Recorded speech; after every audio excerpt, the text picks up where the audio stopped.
जय हिंद दोस्तों। आज मैं बताएंगे साइंस का वीवीआई ऑब्जेक्टिव क्वेश्चन। आपको ये पक्का है जो 15 तारीख के आपको बिहार बोर्ड में पूछेगा। चलिए स्टार्ट करते हैं।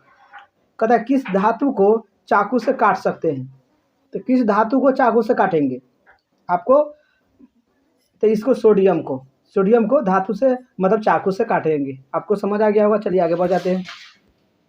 अगला प्रश्न है सोडियम की परमाणु संख्या कितना होता है। सोडियम की परमाणु संख्या कितना होता है। तो सोडियम की 11 होता है परमाणु संख्या। कितना? 11। आपको इतना समझ आना चाहिए। चलिए आगे बढ़ जाते हैं। अगला प्रश्न है ABVBI है। क्या कहता है जिंक तथा सल्फ्यूरिक अम्ल के बीच अभिक्रिया से निम्नलिखित में कौन सा गैस निकलेगा।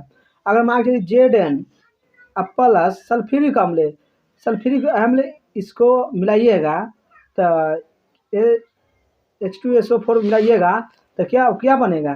तो आपको H निकल जाएगा गैस, यानी हाइड्रोजन आपको निकल जाएगा हाइड्रोजन। चलिए आगे बढ़ जाते हैं। अगला है ABVBI। लोहे में फ्राइंग पैन को जंग से बचाने के लिए निम्नलिखित में क्या करना चाहिए। यानी लोहा को जंग लगने से बचाने के लिए क्या करना चाहिए। तो इसमें आपको जिंक का परत चढ़ा देना चाहिए। आगे निम्नलिखित में कौन सबसे भारी धातु है। सब आपको VVI है। निम्नलिखित में कौन सबसे भारी धातु है। तो आपको आयरन है ना, सबसे भारी धातु है आयरन। आयरन पर से लिथियम आता है। चलिए आगे बढ़ जाते हैं। अगला है प्रश्न क्या कहता है निम्नलिखित में कौन सबसे कम अभिक्रियाशील धातु है। सबसे कम, तो सबसे कम कौन है Fe का मतलब क्या होता है लोहा। क्या है लोहा सबसे कम अभिक्रियाशील है। लोहा धातु होता है, लोहा धातु भी होता है। इतना आपको समझ आना चाहिए। चलिए आगे बढ़ जाते हैं। निम्नलिखित में कौन गैस चूने के पानी को दूधिया कर देता है। तो कौन है जो गैस है जो चूने का पानी का दूधिया कर देता है। तो CO2। कौन? CO2। चलिए आगे बढ़ जाते हैं। कौन सा अधातु कमरे के ताप पर द्रव रहता है। अधातु कमरे के ताप पर द्रव रहना है। तब ब्रोमीन। कौन? Bromine is the correct answer. तो आपको ये इज द करेक्ट आंसर। आगे बढ़ जाते हैं।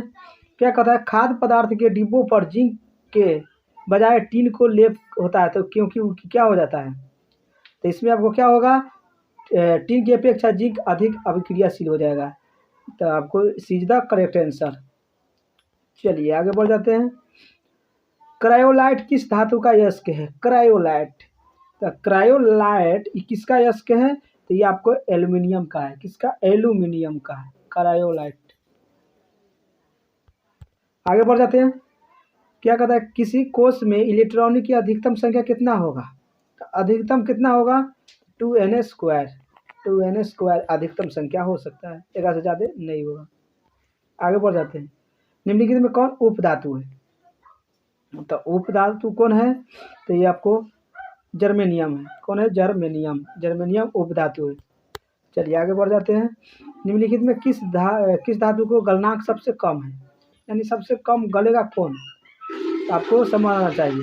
ये आपको एल्यूमिनियम है जो क्या होगा सोडियम कम अति होगा, गलनांक होगा सोडियम का।